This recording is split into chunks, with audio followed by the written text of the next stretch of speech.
seems like the Democrats may have actually had a good week.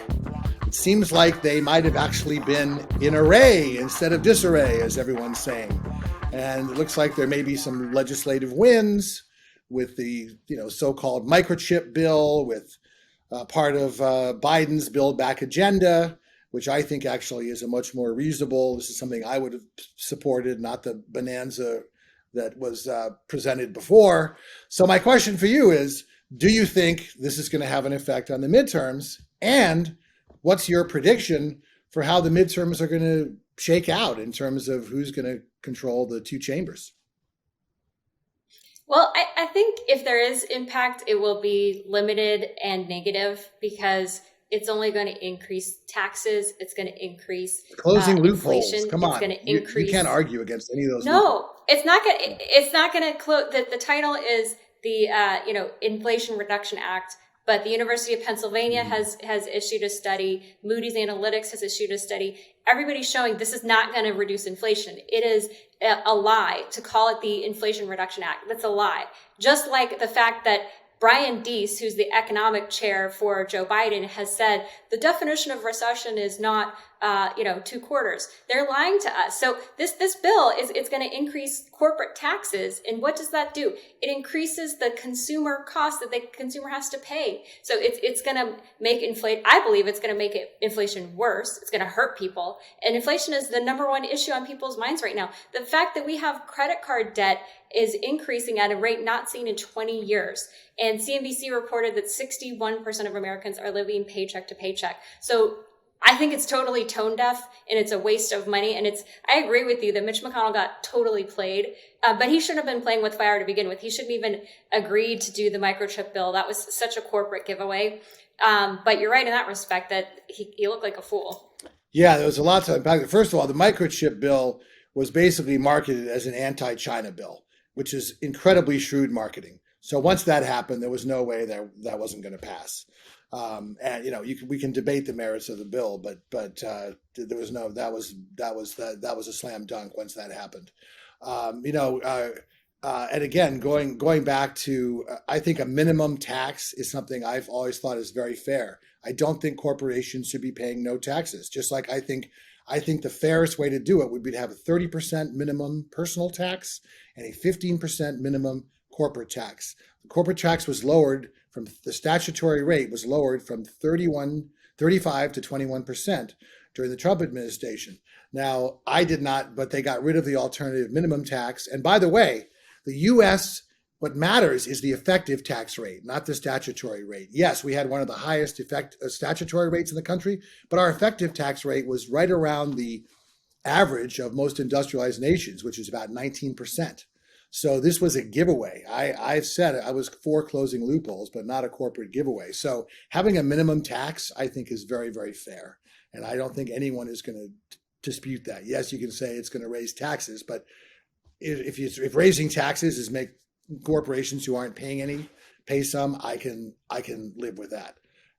And I also think it does help with the transition because you want to invest in climate change, but you also want to support the fossil fuel industry to help make that change. So again, is it a great bill? No, but I would say it's a good bill, and I think it's better to have it than to not have it.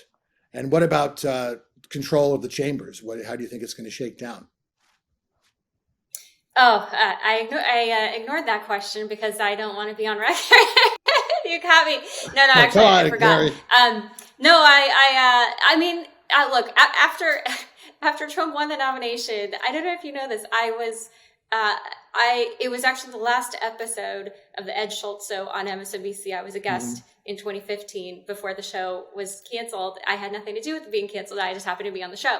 But in that episode, I said that, I believe it was like summer, fall 2015. I said, if Donald Trump is the Republican nominee, I will eat my right hand.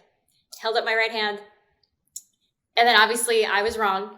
And Trevor Noah did a montage on The Daily Show mocking not just me, but other people who had said things that they would eat. So Dana Milbank said he would physically eat his column. So he had a gourmet chef cook the column into a meal and ate it.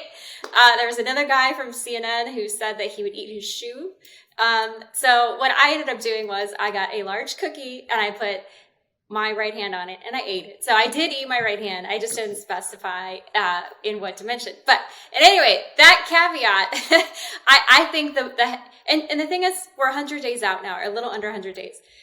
Things could change. So sitting where I am today, I think that both Senate and House Republicans are in good shape to win them both. I do. Will it be overwhelming? I think the House will be stronger than the Senate. I think that there are enough national headwinds. Again, people are suffering. And then I think also the key variable here is Latino voters. The fact that the New York Times is running around with his head cut off, screaming about the rise of the right-wing Latina, I think that's really going to be the pivotal voting block here, because they've seen that the left has overplayed its hand. Well, What again, do you it'll be think? interesting. I personally think it'd be very hard for the Dems to keep the House. I just think that it's a more fluid body, and you also throw in a few external factors. Yes, redistricting wasn't as, uh, uh, the realignment in terms of the seats in Congress wasn't as bad as Dems feared, but it still is a net gain, I think, of about 5 seats. Then you also have the gerrymandering. So there's a few things on the surface that make the House tough. I am having entertaining memories of Todd Legitimate Rape Aiken and Christine I Am Not a Witch O'Donnell and Richard Rape is God's Will Murdoch in terms of the seats that Republicans have squandered with by nominating extreme candidates, and that they may do it again with Blake Masters in Arizona, who is Trumpier than Trump. But you have Herschel Walker. We don't need to talk about him anymore. We've already said our piece on that. You have Mehmet Oz, who is trailing Fetterman in Pennsylvania by double digits. J.D. Vance, as I predicted, is underperforming in Ohio, and Tim Ryan is overperforming. So that's a more of an uphill slog, but I put that one at about 50-50. I think that, as I said, Mark Kelly, if they nominate Blake Masters, has a better chance. I think Maggie Hassan is looking better now that Chris Sununu has not run. And also, I think being a woman, given what's happened with a lot of the Supreme Court stuff, doesn't hurt in her case. And I also think, I still think the Democrats' toughest slog is Masto in Nevada. And that's where I agree with you. The Latinos may decide that race. Absolutely. Because Yeah, the there's a lax salt very race. heavy turnout, usually Latino turnout and heavy population in Nevada. But to me, that's the only pickup that I see the Republicans getting. Whereas I see the Dems definitely picking up Pennsylvania. I mean, short of some shocking event, John Fetterman having a fatal stroke or something. And again, he hasn't even been able to campaign, right? But he's been because he's had a stroke. So I think right Well, now, I that think the Senate will be 51-49 Dems, and I think they'll pick up a seat, and I think that the House won't be as bad. But right now, I would say 20 to 35 seats for the Republicans. So I will go all on right. record. Let's hold the tape and review it later. Then see who was right.